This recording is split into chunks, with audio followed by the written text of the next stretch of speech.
Every NFL team shows up in training camp with one goal: to win a Super Bowl, and with 32 franchises, there are bound to be teams in different states as to how close they are to accomplishing that goal.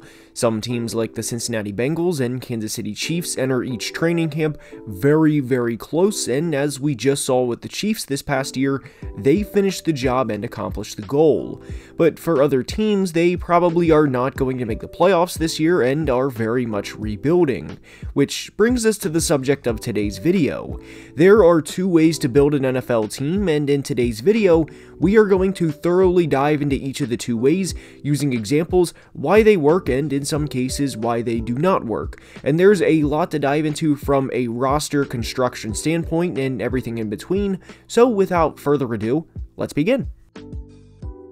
And we are starting today's video by discussing the San Francisco 49ers and how they have been so successful over the past few years.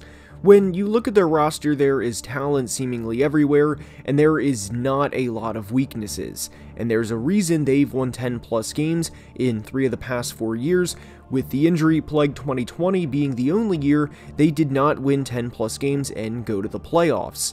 And in 2019, 2021, and 2022, the 49ers have went to at least the conference championship game, with a Super Bowl appearance occurring back in 2019. It's very unfortunate how their 2022 season ended with the quarterback situation in the NFC Championship game, and it was the lowest point of what was a very successful season. They won 13 games, they had the Defensive Player of the Year on their roster, Nick Bosa, who registered an unworldly 90 pressures during the regular season and finished the year with 18.5 sacks. But Bosa was not the only player from the 49ers 2022 roster that had an outstanding season.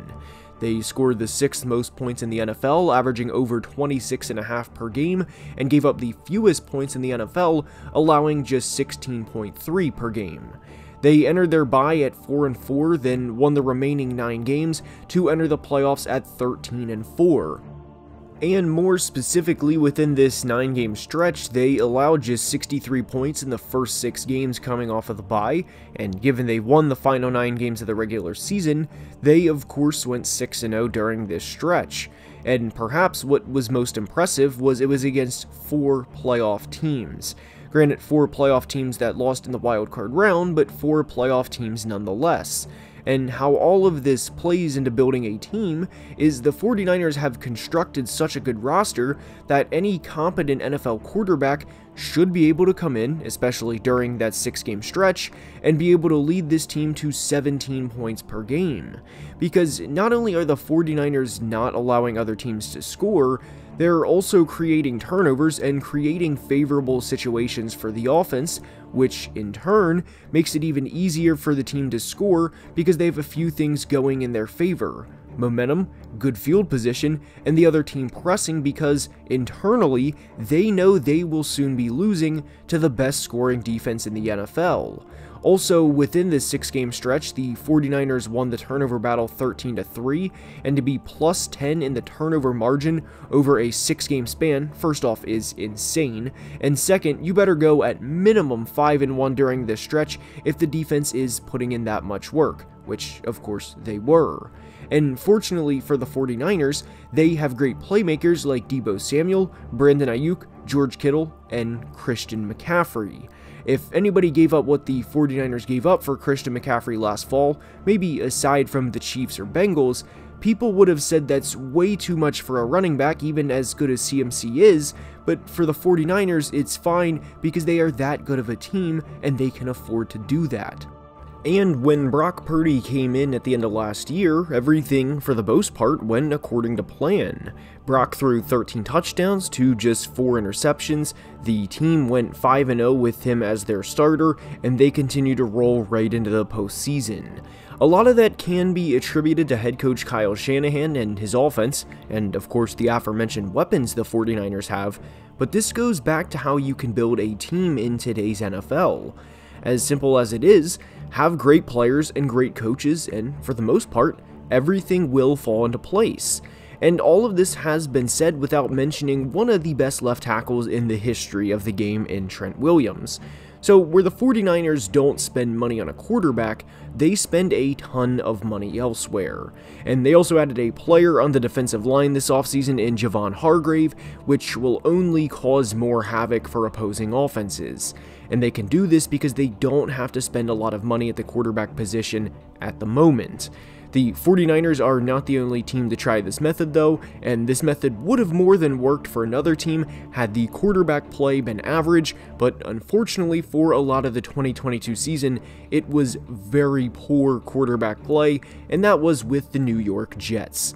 The Jets entered their Week 10 bye with a record of 6-3 and finished the year 7-10 with their only win after the bye, coming over the Bears, who of course had the worst record in the NFL in 2022.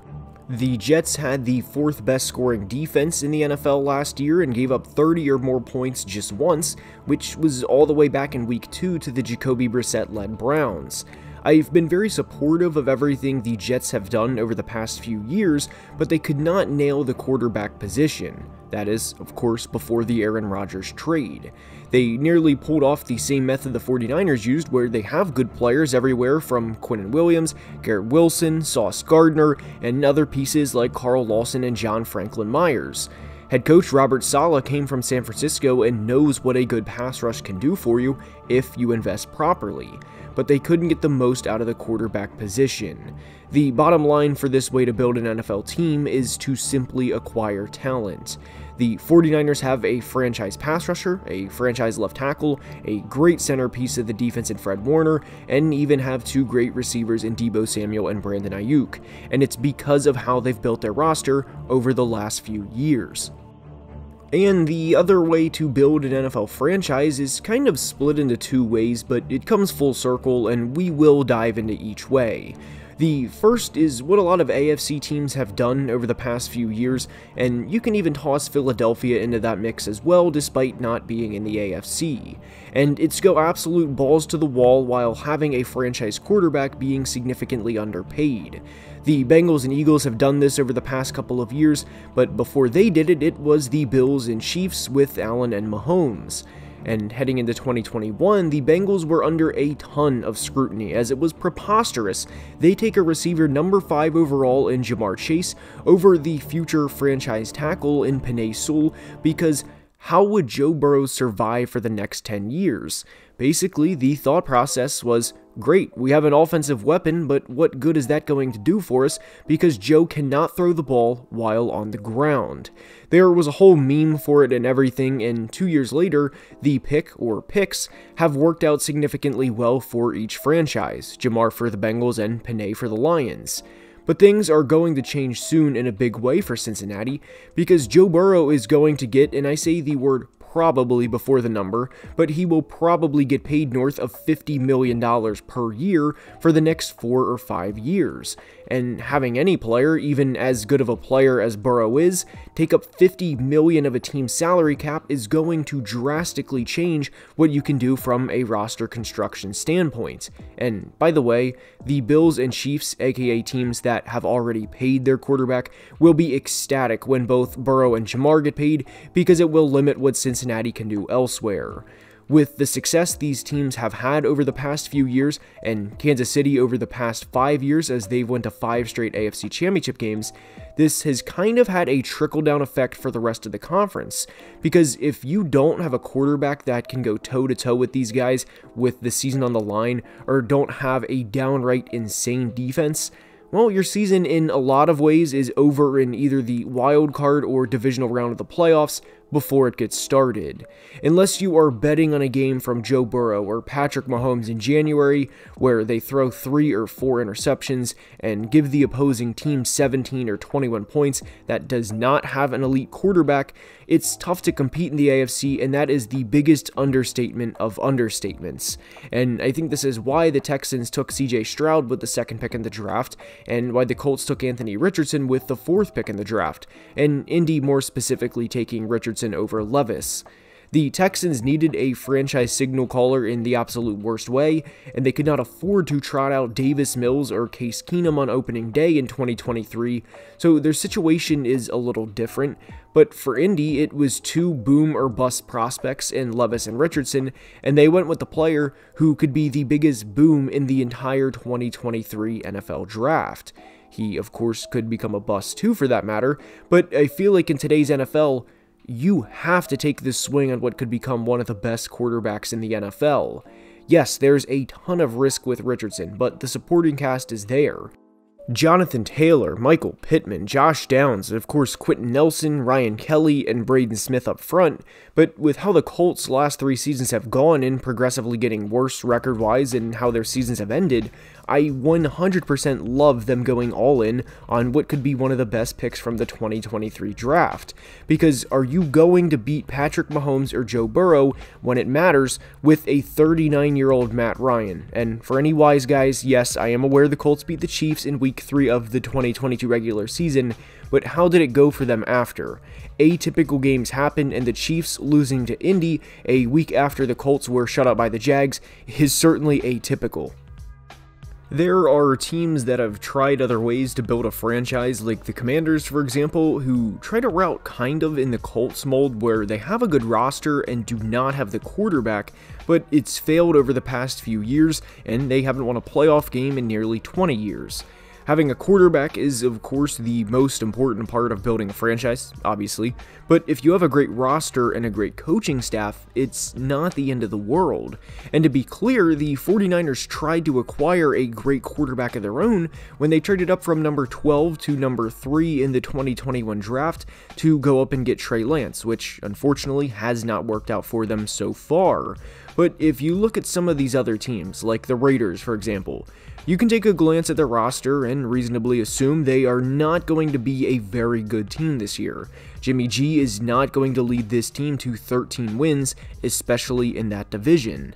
And I've mentioned this in previous videos, but they remind me of the AFC version of the Commanders, where each team has great players on their roster, but they're cumulatively not good as a team and have other teams in their division pass them by, like the Chiefs and the Eagles or Cowboys. Take your choosing for the Commanders.